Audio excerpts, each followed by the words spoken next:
Hello, friends. Hello, horror fans. I am your horror host, Inkarnate, back for yet another live stream. And not just a live stream, but a precaution for the movie Werewolves.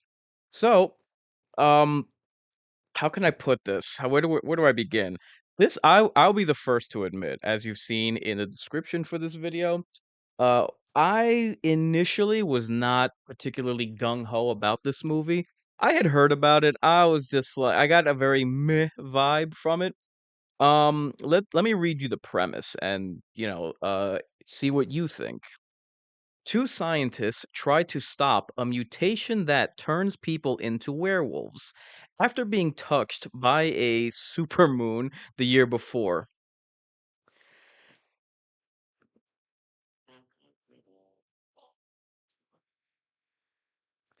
A supermoon. Ugh.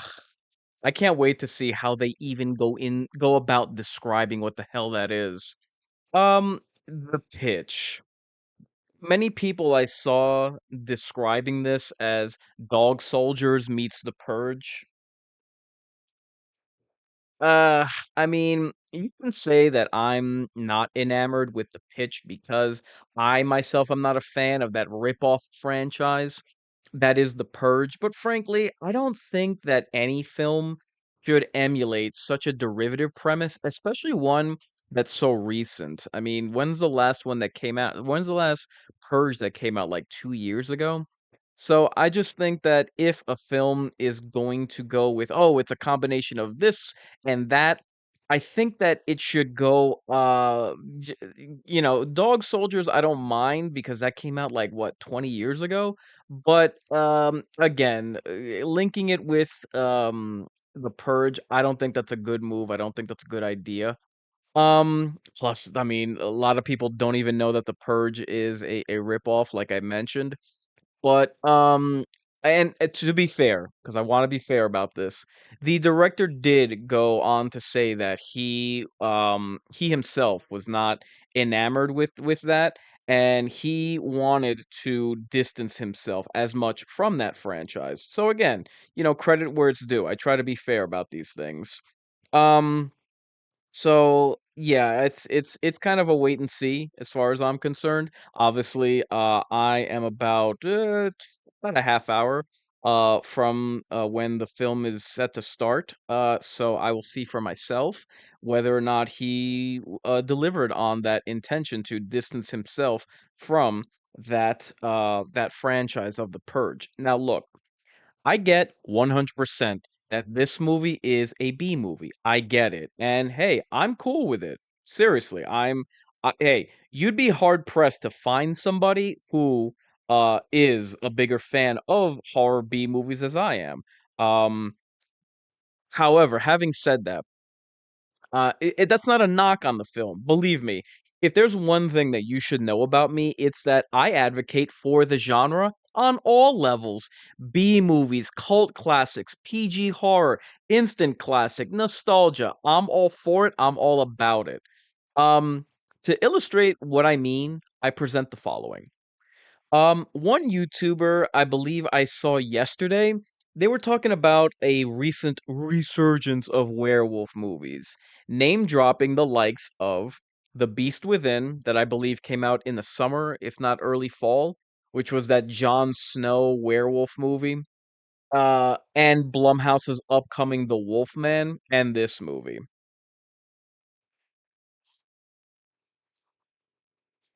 I cannot stand reviewers, critics, content creators, YouTubers who make arguments championing quantity over quality.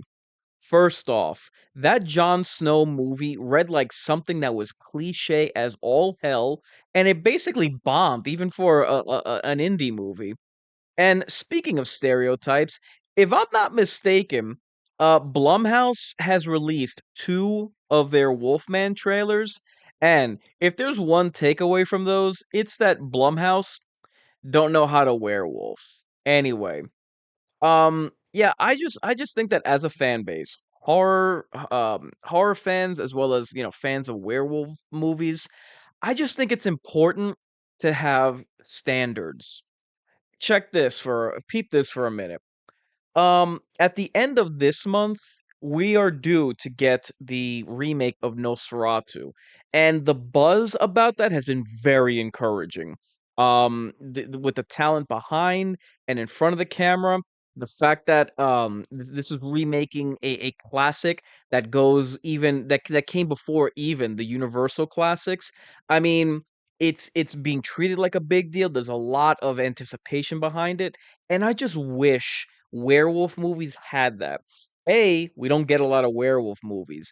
B, it's understood that there haven't been despite the fact that it's a popular genre, there have not been a lot of great werewolf movies. Now, personally, I think that when it's compared to its cousin genre, and fellow monster of vampires, there have been a lot of overrated vampire movies.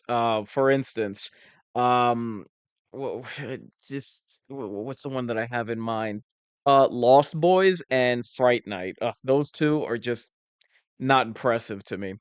And I just wish I think that, and I don't wanna blame fans for this, although I do think that fans need to have standards when they're, watching or anticipating or previewing any movie. Obviously, the responsibility lies with the filmmakers. I think that we need better werewolf movies, and, I don't wanna point any fingers or blame anybody, but I think that, the filmmakers need to take that into account, like, okay, there haven't been many great werewolf movies. When I step up to this plate, what am I bringing in order to change that? You know what I mean? So the stars of the show, Frank Grillo.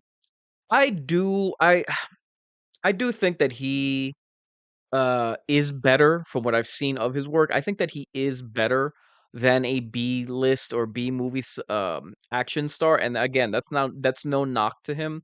I mean, the guy looks like the Punisher from Daredevil season 2, and he legit looks like a tough guy. So I'm not trying to deride his or ridicule his career at all.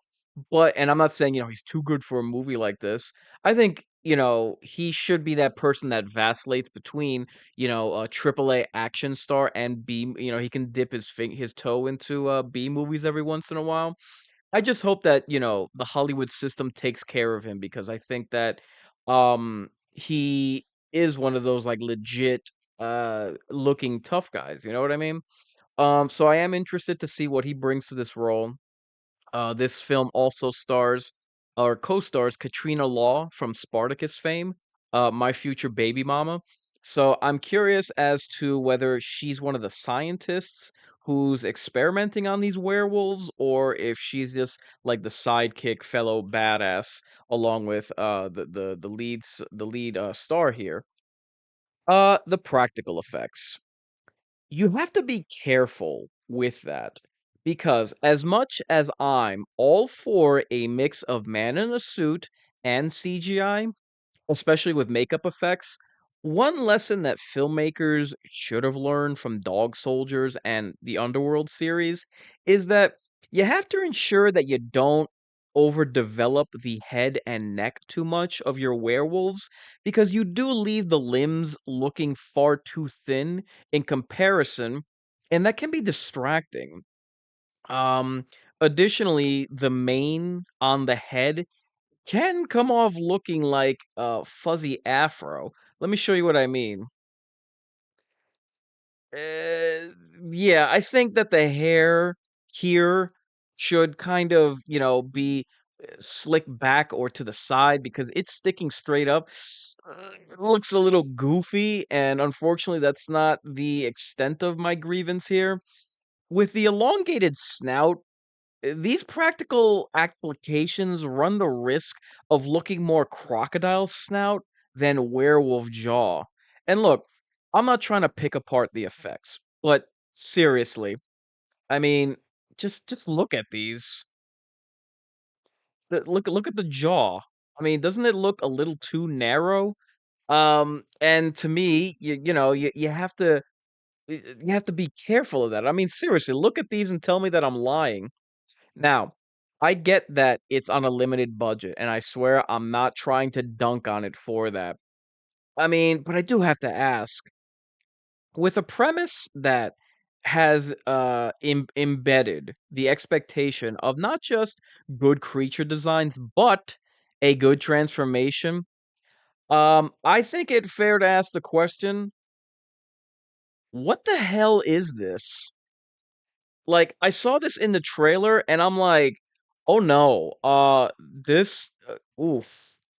Who signed off on this?" I mean, like, you have to get the most out of the scenes on screen, and decisions like this just raise all kinds of red flags for the final product. Like, why did anyone sign off on this and think that this was a good decision to put in the trailer and by extension in the movie itself? I mean, he looks like he's performing a dance move or something. So, with all that having been said, look, there has been some measure of positive buzz, and despite how critical I sound, I am rooting for this. But I do not sugarcoat anything, and I absolutely hold some measure of standards. Yes, even in my B movies. I do hope that when I come back on this mic to give my fresh take from the theater, that I will be pleasantly surprised by the film, and I will have good news for my response, as well as that you will join me for my Werewolves Aftershock reaction video. Consider that considering that all eyes are on Nosferatu at the end of the month to close out the year, it would be a nice surprise if Werewolves is a welcome surprise and that it snuck in a win at the beginning of December. So, I do ask that you guys like the video, subscribe to my channel no matter which platform you're watching this on, and be sure to check back with me. I'm heading to the theater now. My screening is supposed to start in 15 minutes, so I do ask that you join me when I get back. I'll be giving my aftershock, my werewolves aftershock reaction video. So I've been Inkarnate reminding you, I ain't just a big deal. I'm the real deal. If you're resigned to your fate, time to subscribe to your fears. Warn your friends. Warn everyone.